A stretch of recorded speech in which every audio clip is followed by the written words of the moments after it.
Support comes from the Missouri Forest Products Association, honoring Arbor Day on April 26th, with an ongoing commitment to sustainable stewardship and conservation of Missouri's forests. ChooseWood.com. From St. Louis Public Radio. This is St. Louis on the Air. And we know their names by their code names. Cynthia, David, Edna, Otto, confidential informants. And they would have been good friends of yours. You can see how a person could become paranoid. And at one point, he said, maybe the FBI wrote it. And I said to him, you are paranoid. You have gone off the deep end. I'm Sarah Fensky. Earlier this month, I had a rare treat. I interviewed filmmaker Nina Gilden Seavey at the St. Louis International Film Festival. Nina is a professor at George Washington University and founder of the Documentary Center there. She was being given the Charles Guggenheim Cinema St. Louis Award for her contributions to the art of documentary film. Nina is also a St. Louis native, and her new project, a podcast called My Fugitive, is more personal than her acclaimed films on the polio epidemic and an aspiring bullfighter. It tells the story of her father, prominent civil rights attorney Louis Gilden, and his client Howard Mechanic, a Washington University anti-war activist who fled St. Louis and went on the lam. Mechanic eventually became the second longest fugitive in American history. The story Nina tells in her podcast is a story of St. Louis in the 1960s. But its telling was only made possible because of newly released records, ones Nina fought to get from the federal government. And it was only possible thanks to the passage of time. People opened up to Nina about things they'd never talked about before. They talked about Howard Mechanic. They talked about the confidential informants who'd infiltrated local activist groups. And they talked about all the energy the St. Louis field office of the FBI expended seeking to disrupt the new left, even while virtually ignoring a St. Louis-based conspiracy that likely played into the assassination of Martin Luther King Jr. It's an extraordinary story, and hearing Nina discuss it on stage in a room filled with people who'd been active in the anti-war movement at Washington University was an extraordinary experience. Since we were on campus in the Brown Auditorium, Nina quipped that it was old home week. It felt like a reunion. It's an experience I'm honored to share with you today. I kicked off the conversation by asking Nina why she didn't make a film about these events. Why, I asked, did she make a podcast? So I obviously know how to make a film. It's what I do for a living. I could probably do it in my sleep. But when I sued the federal government, I found out things that I never could have anticipated. The one thing about a film is that it's a fairly linear form. In film, you like things to go from beginning to middle to end. It's actually pretty simple. Well, this project no longer became very simple. It became a story that became hard to encapsulate in a log line. So in podcasting, you have a lot more time and you can go into a lot more complexity. So 150,000 documents, 40 interviews, 10 years of my life, and it changed to this. So that's actually the perfect intro. Let's listen to the opening of the podcast, My Fugitive. It wasn't uncommon for our phone to ring in the middle of the night, or for my family to live under police protection, or for the bomb dogs to come at dawn and sniff underneath my father's car. I was assigned to hold Happy, our family terrier, so he didn't attack the police dogs while they did their job. My father was a civil rights attorney, one of the few in St. Louis, in all of Missouri, actually. In the 1960s and 70s, civil rights attorneys didn't get a lot of respect in the Midwest. They were considered troublemakers. It was a job for someone who was kind of a terrier himself, angry and unrelenting. That was my dad. He was very good at what he did. He had a lot of clients. So when our phone rang on the night of May 4th, 1970, I woke up, but I wasn't surprised. His clients called at all hours of the day and night, with all kinds of emergencies. I was 12 years old at the time, and I was used to it. We lived in a big house right near Washington University. There was an 8-foot fence around the garage in our backyard. And that night, I heard my father open it, back the car out, then close the fence and drive away down Maryland Avenue. I went back to sleep. It was so normal for us that I didn't even mention it the next day. Years later, though, I'd go back and begin to pull at the threads of that night, May 4th, 1970. Thousands of students rioted on the campus of WashU. They burned a federal building to the ground. Some of them were arrested, and one of them became my father's client, Howard Mechanic. He was a 22-year-old senior at the time, a long-haired campus activist with plans to go to law school. Instead, he was sentenced to 5 years in federal prison. 5 years for protesting. But Howard didn't go to prison. He went on the run, and he stayed on the run for nearly 30 years. My father represented hundreds, maybe thousands of clients over the course of his career, from traffic court to the U.S. Supreme Court. But Howard Mechanic's disappearance haunted him for the rest of his life. For years he'd ask, sometimes out of the blue, where did Howard go? Whatever became of him? Finally, I decided to find out. Of us 3 children, I was the one who inherited my father's preoccupation with Howard. I didn't become a lawyer, although I did think about it. Instead, I became a historian and a documentary filmmaker. My search for Howard Mechanic led me to places I never could have imagined. A Cold War spy ring, a conspiracy to murder a civil rights leader, and the U.S. government's attempts to cover it all up. I know, it sounds like the stuff of crazy tin hat conspiracy theories. Except it's not. I spent almost a decade fighting for the documents to prove it. I'm Nina Gilden Seavey, and this is My Fugitive. So, Nina, you start the documentary or the podcast in 1970. Yeah. And it soon becomes clear that you have to go back to 1968. Tell us what happened in 1968 that really sort of sets the stage for everything that happened 2 years later. On December 3rd, 1968, a young man named Michael Siskind put a Molotov cocktail on the windowsill of the Army ROTC building. Now, over at the far end of campus, there was an Army ROTC building and there was an Air Force ROTC building. He put this Molotov cocktail, he had a friend with him. A guard saw the two of them from some distance doing something that was probably illegal. The guard rushes down. By the time he arrives at the Army ROTC building, the accomplice has fled. But he catches Michael Siskind in the act of, having this Molotov cocktail in his hand. He arrests him. Michael Siskind refuses to give up the name of his accomplice.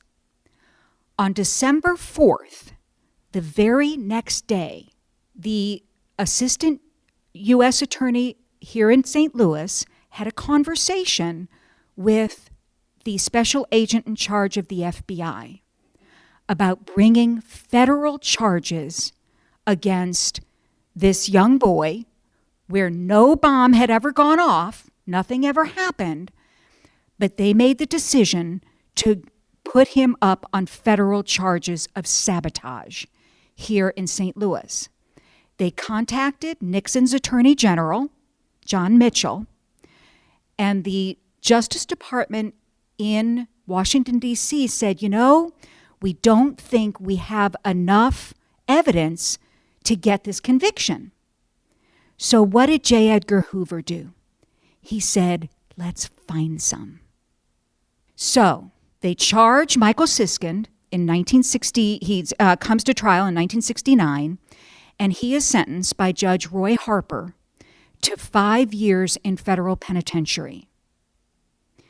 It was the first time in American history that a student protester had been brought up on federal charges with evidence that had been gathered by the FBI in a case where nothing had occurred. And Judge Roy Harper was very happy to make the conviction because they were going to stop what in St. Louis was called the anarchy of protest. So, Michael Siskind went to prison.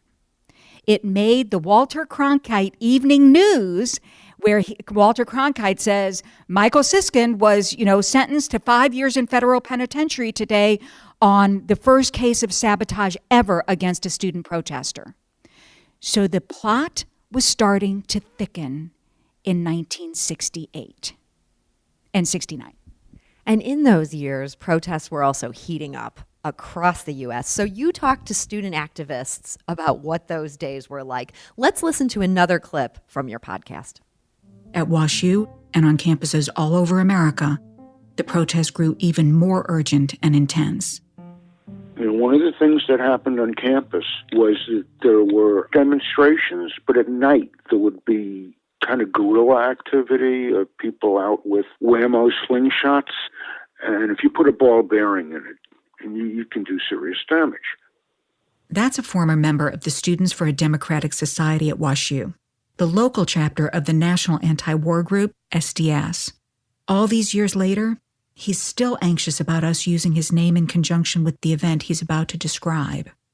On February 23, 1970, he and some friends were sitting around an off-campus apartment. There were about a dozen or 15 of us talking about what we should do. And among other things, I said we should do something dramatic. And in the course of an hour or so, we developed a plan. A plan to burn down a building. All of us had some concept of how you commit arson, and none of us were at all stupid. A number of things were thought about. One of the most important was, is there anybody in the building? We want to make sure there's nobody in the building. And the second thing is that we should get away with it. They siphoned gas from a car into some empty bottles, grabbed some rags, and headed to campus around 11 p.m. Certain people went to the dormitory areas to set off fire alarms, to distract things. They split up. One group took the Army ROTC building, and the other, the Air Force. We literally were there for less than 10 minutes. Broke windows and threw in Molotov cocktails and got out of there. We didn't wait around to see if we were doing this well or not. The Air Force building didn't burn, but a photo of the gutted Army ROTC building dominated the front page of the St. Louis Post-Dispatch the next day. The U.S. Attorney convened 2 federal grand juries that spring to try to identify who was involved. My father represented the students who'd been subpoenaed. He told them all to take the fifth. Don't say a word. And they didn't.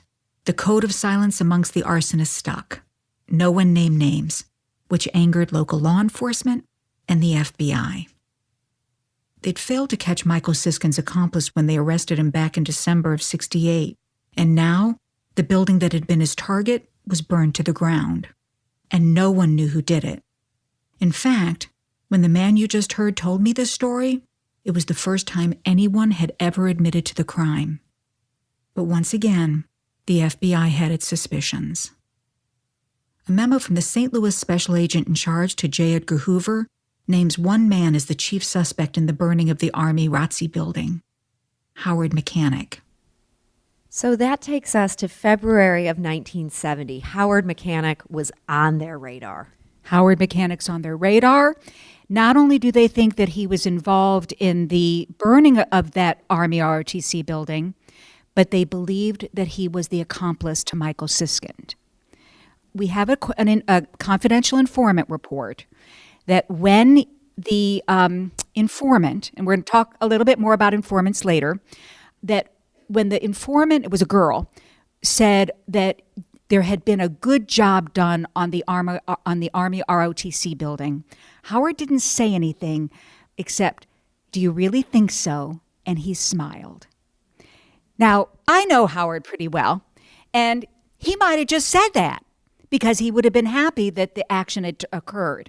There might be people in this audience who were involved in that burning, because the only person that we definitely know was involved, you just heard. And many of you do know who that individual is. I'm not going to say who it is, but there's a number of you who do know. They never, ever found the other 11 arsonists. That code of silence has stuck for, the better part of 40, 50 years. And this story that was relayed by the confidential informant where Howard kind of smiled, I assume this was written damningly. It was written in that FBI filter where there's, it's always framed in just the way that the FBI wanted to document it. So the case that they were going to build, in the same way that J. Edgar Hoover had said, build a case against Michael Siskind, there was a consistent effort to build the case through these confidential informants. And we know their names by their code names. Cynthia, David, Edna, Otto. We located about 15 or 20 confidential informants. And they were, in any given organization, in any given meeting that we might have here today, there might have been 4 or 5 of them in 1969 in the room. And they would have been good friends of yours. You can see how a person could become paranoid. May 4th, 1970. This is a day that doesn't need much introduction at all. This happens in Ohio, 12:24 p.m. 4 students are killed. Word spread. How did word spread? Well, before Twitter, there were telephones. It's hard to imagine this era. Hard to imagine. No cell phones, but, there were landlines. Word spread across the nation like wildfire. 4 million students on 900 campuses protested that night. It was immediately galvanizing for students across the nation. We're listening to my St. Louis International Film Festival conversation with documentary filmmaker Nina Gilden Seavey. Her new podcast, My Fugitive, is a production of Pineapple Street Studios. It's available wherever you get your podcasts. When we come back from the break, we'll learn about what happened at Washington University on the evening of May 4th, 1970, and the early morning hours that followed. This is St. Louis on the Air on St. Louis Public Radio.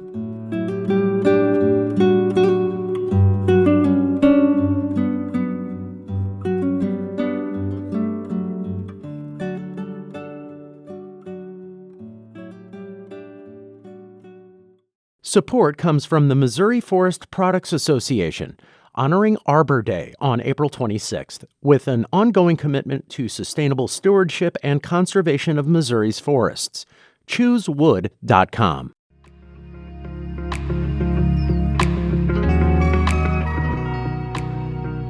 Welcome back.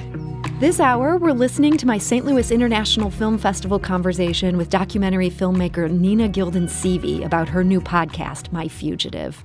Before the break, we recalled the events of May 4th, 1970, when 4 Kent State University students were killed and 9 others wounded by the Ohio National Guard. The moment galvanized anti-war protesters at colleges across the country. That night, students in the anti-war movement at Washington University here in St. Louis decided to target their campus's ROTC building. Earlier in February, about a dozen protesters burned the Army ROTC building to the ground. On this night in May, they targeted the Air Force ROTC building. Let's listen once again to a selection from the podcast My Fugitive. Here's one of the students Nina spoke with, Dev Kennedy. They wanted to go straight to the ROTC building and burn it down, which they did. Outside the Air Force building, the crowd began chanting and throwing rocks. One person later reported that he heard a little bang mixed in with the chants and the cheers. And then some of the protesters broke down the building's doors and smashed the windows. That's when I was frightened for other people. I thought, oh boy, you cannot burn down this building. And when the fire trucks came, which they did, and throw rocks at the fire trucks, I said, this is going to be, for people who are doing it, it's going to be serious trouble. At 12:45, the police issued a Code 1000. the riot call. Around 1 a.m., the firefighters had the fire under control. The crowd broke up and backed away from the smoking building. All that was left standing was an empty shell. The phone in my home rang a few hours later. My father got up, got dressed, and drove off down Maryland Avenue. The next day, Howard Mechanic became his client. My father fought Howard's case, and they lost.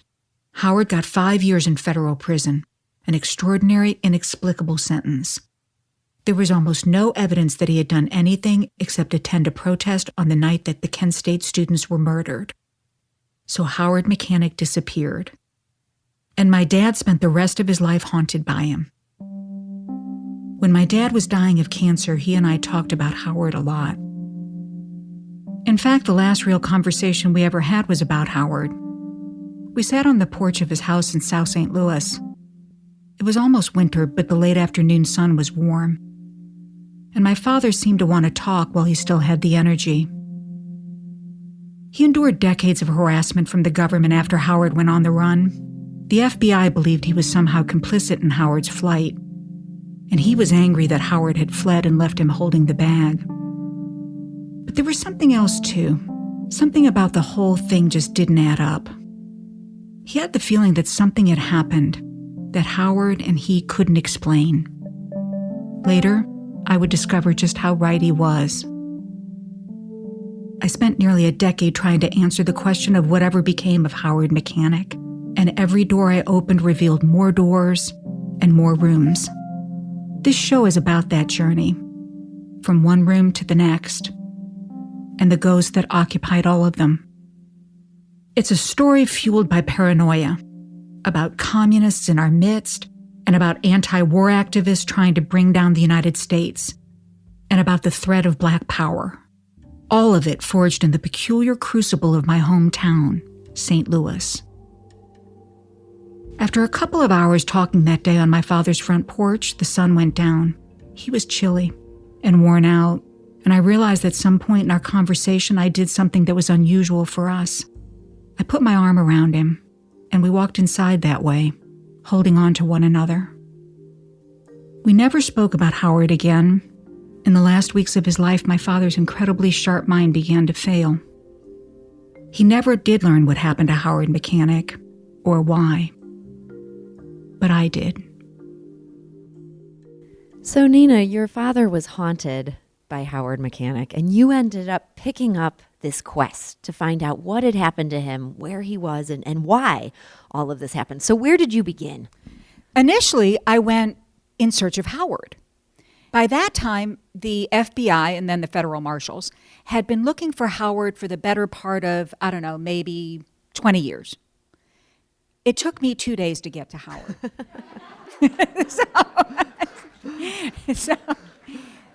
So I connected with Howard.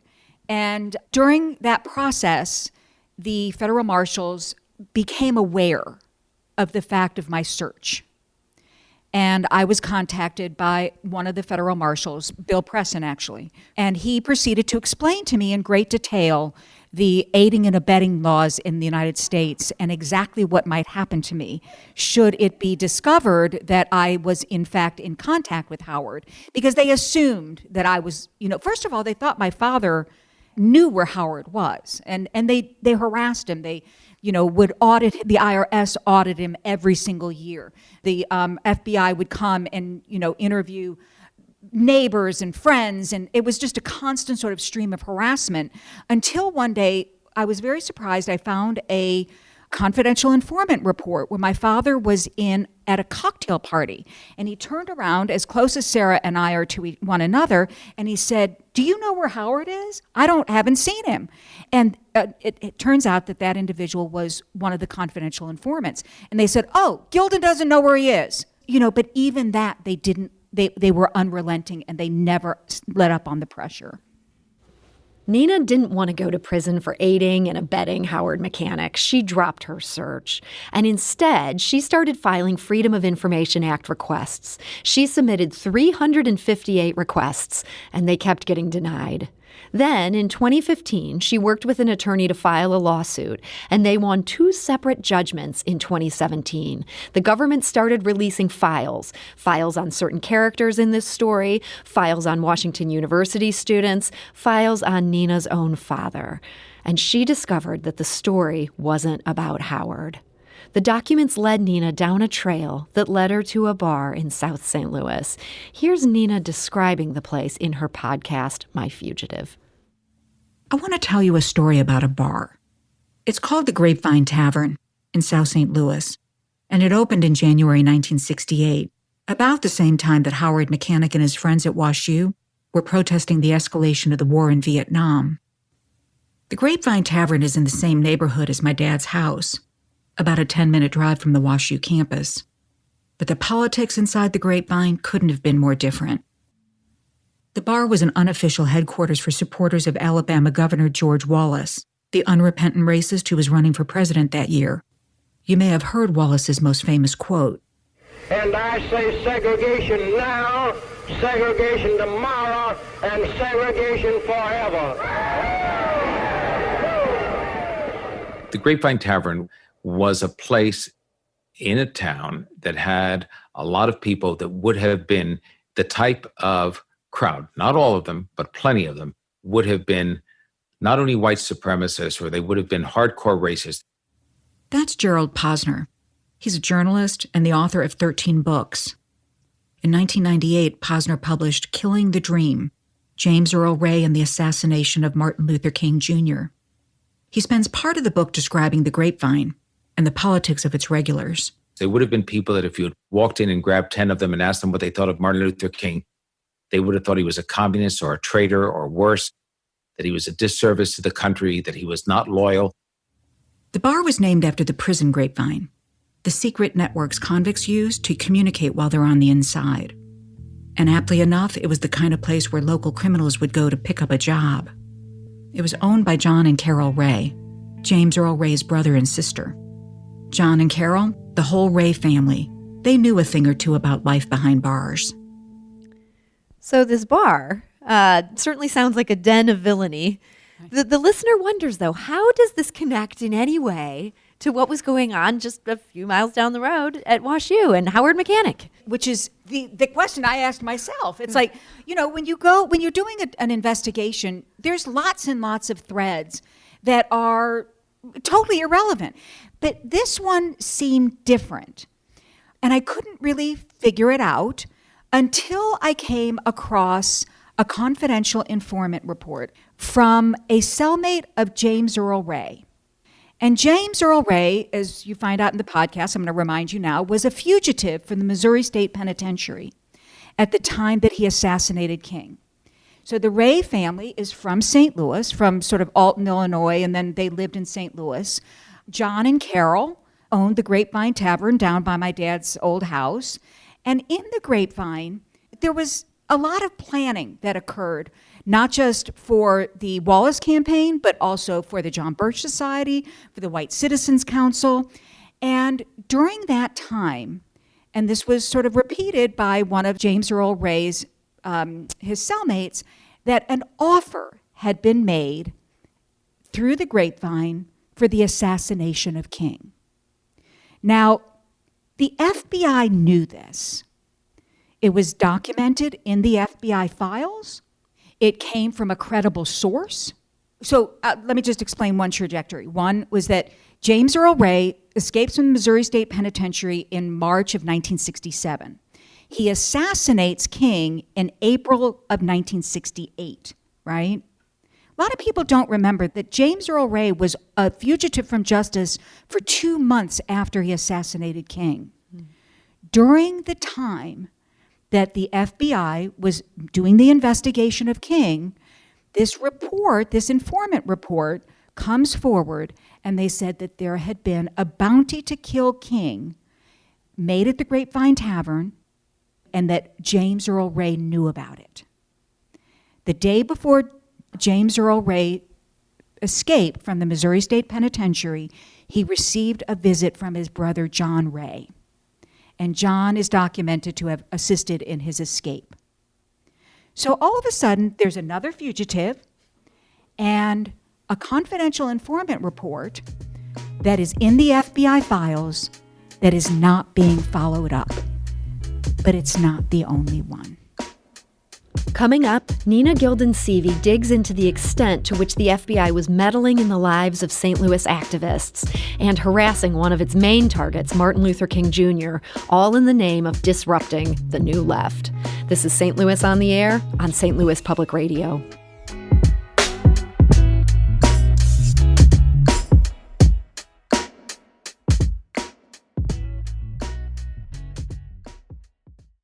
Support comes from the Missouri Forest Products Association, honoring Arbor Day on April 26th, with an ongoing commitment to sustainable stewardship and conservation of Missouri's forests.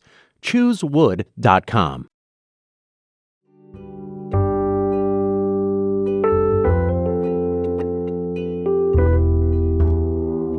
Welcome back. This hour, we're airing highlights of my St. Louis International Film Festival conversation with Nina Gilden Seavey, as she shares what she uncovered about the FBI's efforts in the late 60s and early 70s to disrupt both the civil rights and anti-war movements. In 1956, the FBI began COINTELPRO, short for Counterintelligence Program, to disrupt the activities of the Communist Party in the United States. It later expanded in vast ways. Here's Nina talking about how COINTELPRO was utilized during the Vietnam War and the civil rights movement of the late 60s. On May 10th, 1968, J. Edgar Hoover sends a memo to all of the offices across the United States. And it says, we are expanding COINTELPRO to the New Left. Now, COINTELPRO had existed for a long time. It had existed against the Communist Party, against the Socialist Workers' Party, against the Black Panthers, against the Ku Klux Klan. So there had already been extraordinary infiltration by COINTELPRO into the inner workings of a number of organizations.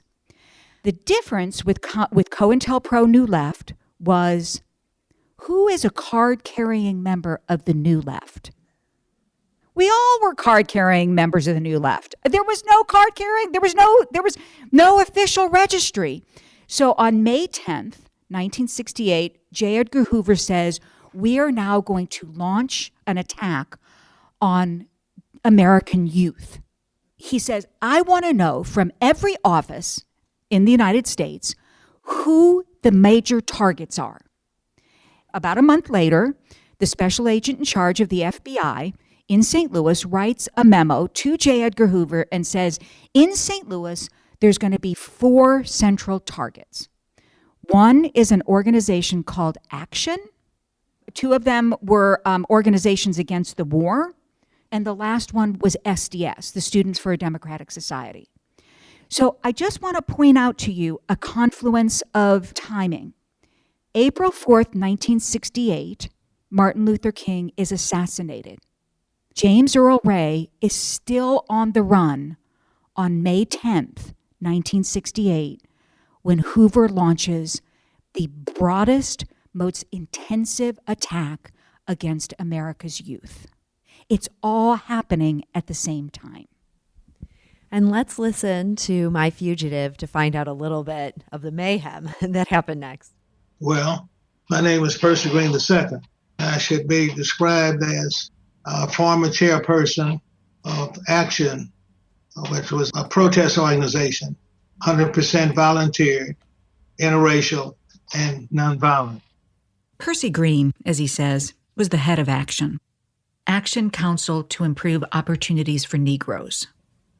We would focus on jobs, especially jobs for Black males. We were proactive.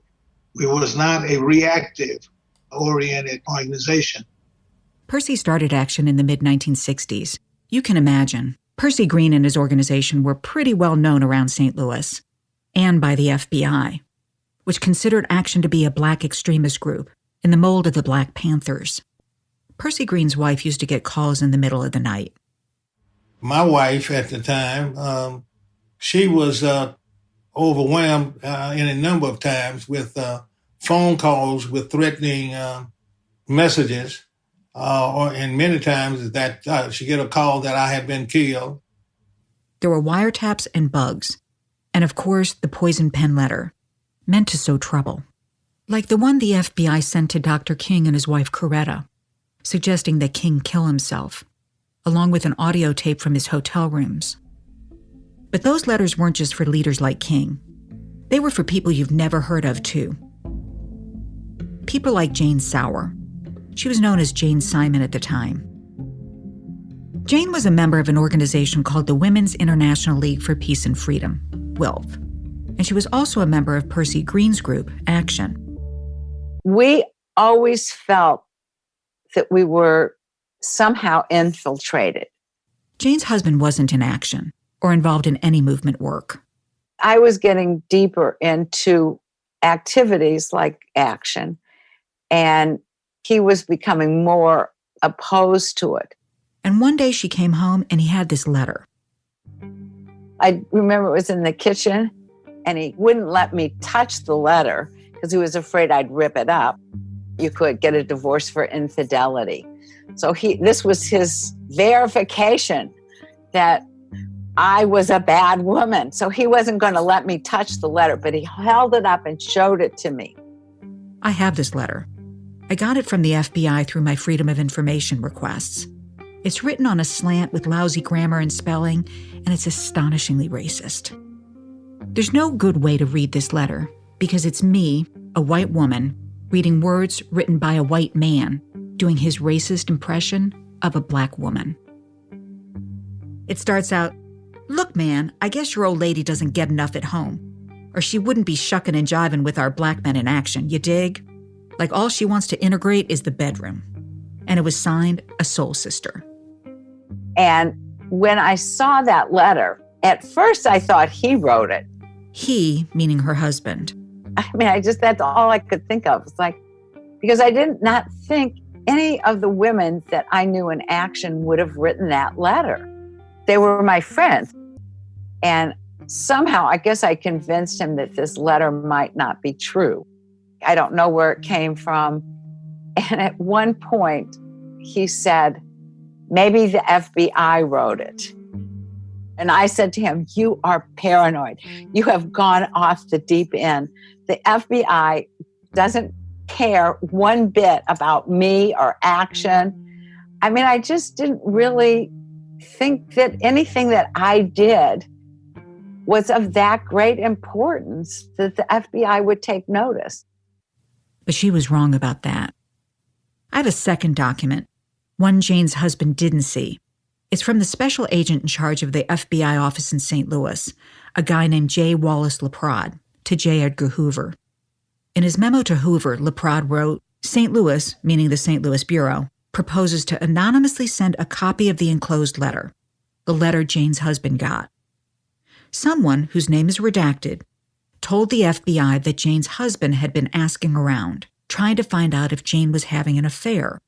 LaPrade goes on, the resulting marital tempest could well result in Action losing their corresponding secretary, and the WILF, that's the Women's International League for Peace and Freedom, losing a valuable leader, thus striking a major blow against both organizations. In other words, if the FBI broke up her marriage, she'd be a single mom, 3 kids, no time to do movement work. The letter was kind of the final straw in the marriage, and then the dispute over the letter and my activities and whether I would agree to no longer participate. And I got divorced fairly shortly after because he became very enraged over this letter. Jane did wind up dropping out of the Women's League. She kept on with Action, though. It was compelling, she said. In early June 1970, J. Wallace LaPrade reported back to Hoover about the letter. In the section labeled Tangible Results, he wrote, Jane has taken an apartment during this separation, which might become a permanent arrangement. This matrimonial stress and strain should cause her to function much less effectively in Action. And then there's this other thing. Whoever the FBI's informant was, that person knew Jane's work in Action quite well. From the informant report, we know it was a woman. She knew the intimate details of Jane's marriage, and knew Jane's vulnerabilities. She was likely a friend of Jane's. So it's shocking to think the FBI wasn't just spying on people. It was actively meddling and messing with their lives. Did these agents in these memos have any compunction about what they were doing? No, I mean, because had been very clear from that May 10th, 1968 kind of invective from J. Edgar Hoover, your jobs are on the line. And in every 90 days, there was a tangible results section. And a tangible result could be something like an activist gets divorced after, you've messed with her marriage. That counts as you get your gold star. You get your gold star. You may have destroyed somebody's marriage. You may have been able to make an arrest for somebody smoking pot out on the quad and turn that kid into a confidential informant. I mean, there were hundreds of confidential informants in St. Louis alone. There were thousands of them across the nation. So these were people that were very, very well embedded in every part of campus life here at Washington University. This is the same FBI that did not ask any questions down at the Grapevine Tavern. Nina wasn't the first person to connect these dots. Robert Blakey was chief counsel for the House Select Committee on Assassinations in 1978. That's when Congress was investigating the assassination of Martin Luther King Jr. Nina tracked Blakey down at his home in Arizona in 2016. He told her, "I've been waiting 40 years for someone to ask me these questions."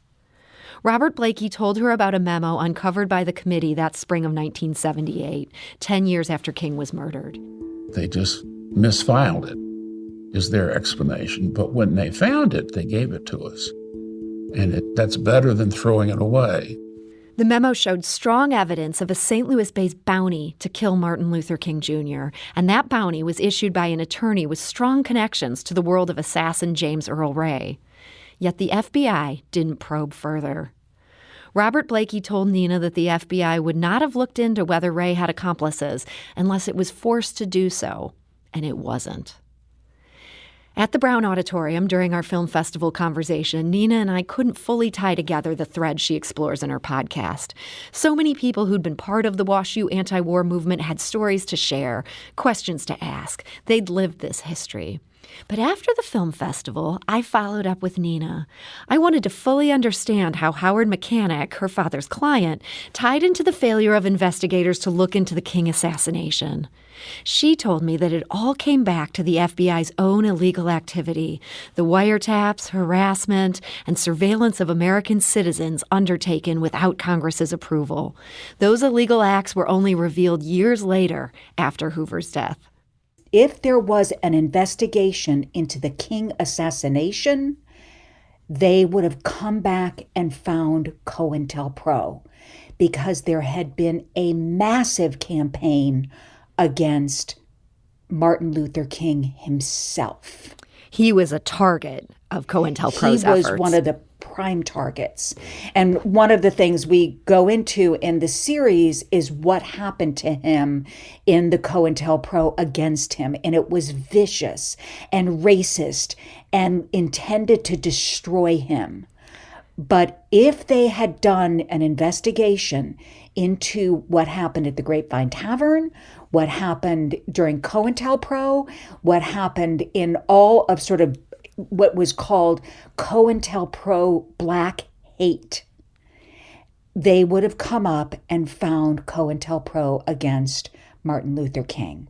And so as soon as James Earl Ray was caught, which wasn't but a month later, you have to remember he was a fugitive until June 1968.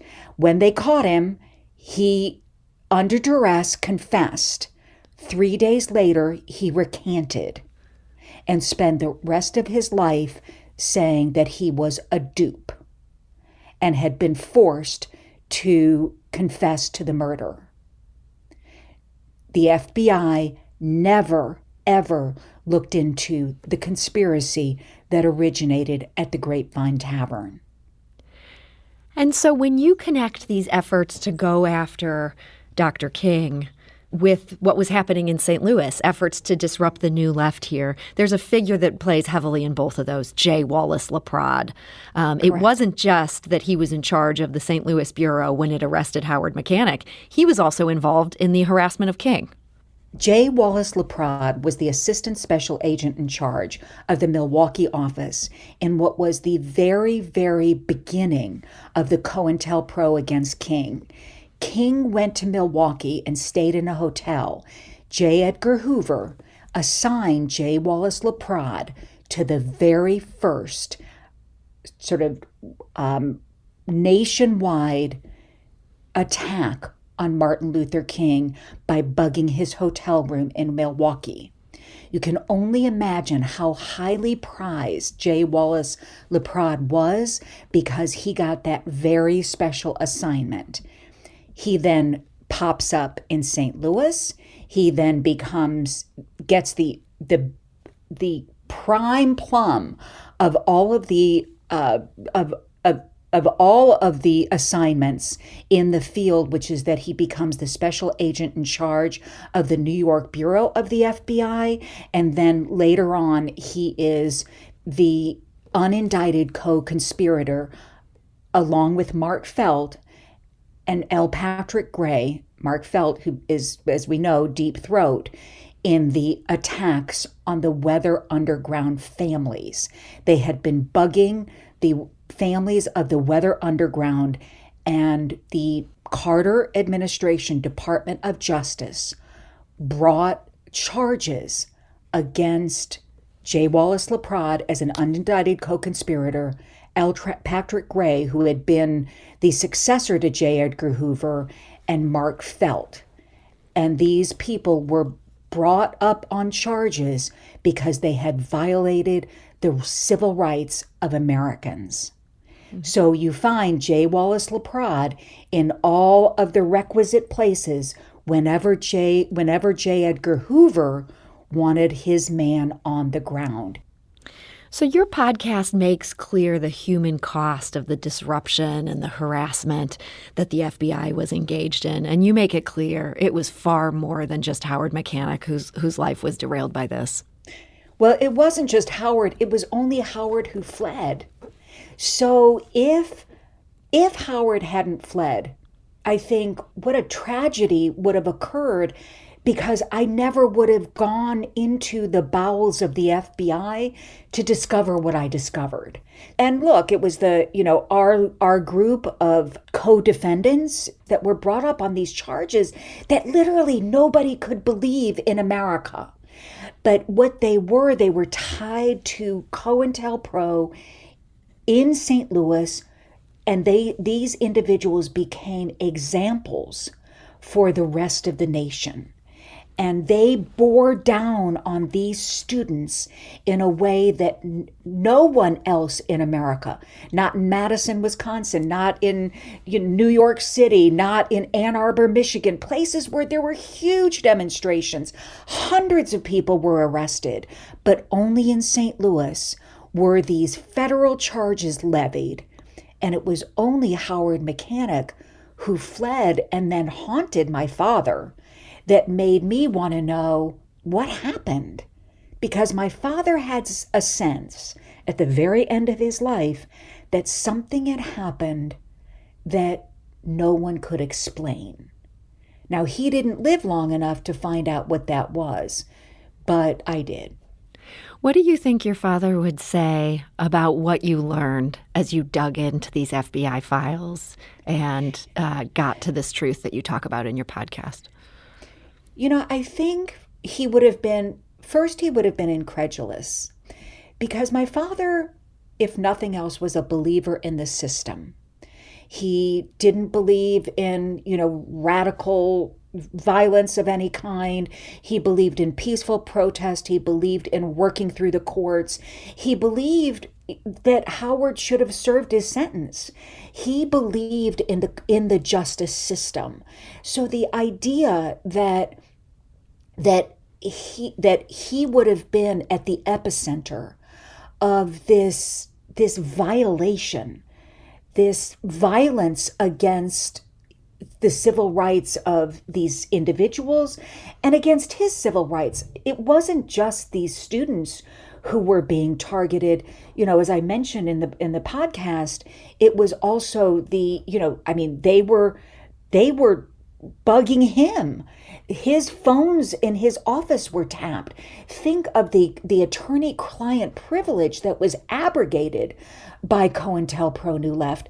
But I think, in some ways, I'm kind of glad he didn't live to see this, because he would have been, it makes me wonder whether he would have felt that his life and his work had been in vain, because he could never have imagined the assault that he would have been under by these agencies. And look, it wasn't just the FBI.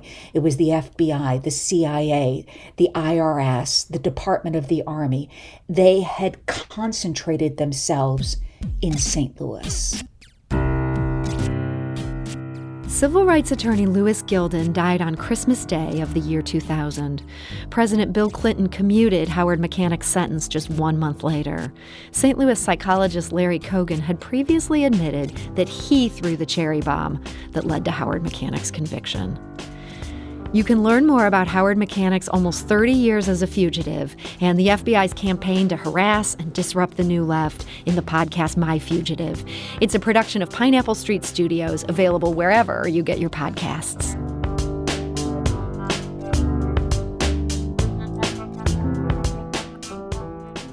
This episode was produced by Sarah Fensky, with audio engineering by Aaron Dorr and production assistance from Jane Mather-Glass. Our executive producer is Alex Hoyer. St. Louis on the Air is a production of St. Louis Public Radio.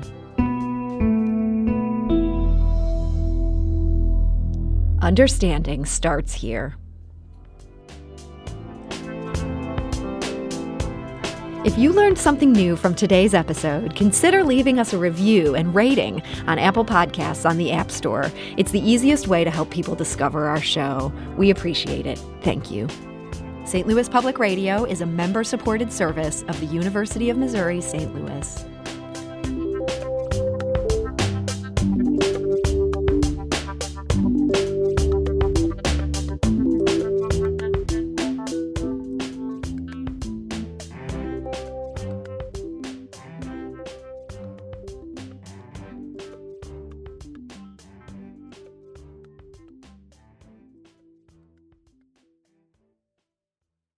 Support comes from the Missouri Forest Products Association, honoring Arbor Day on April 26th, with an ongoing commitment to sustainable stewardship and conservation of Missouri's forests. ChooseWood.com.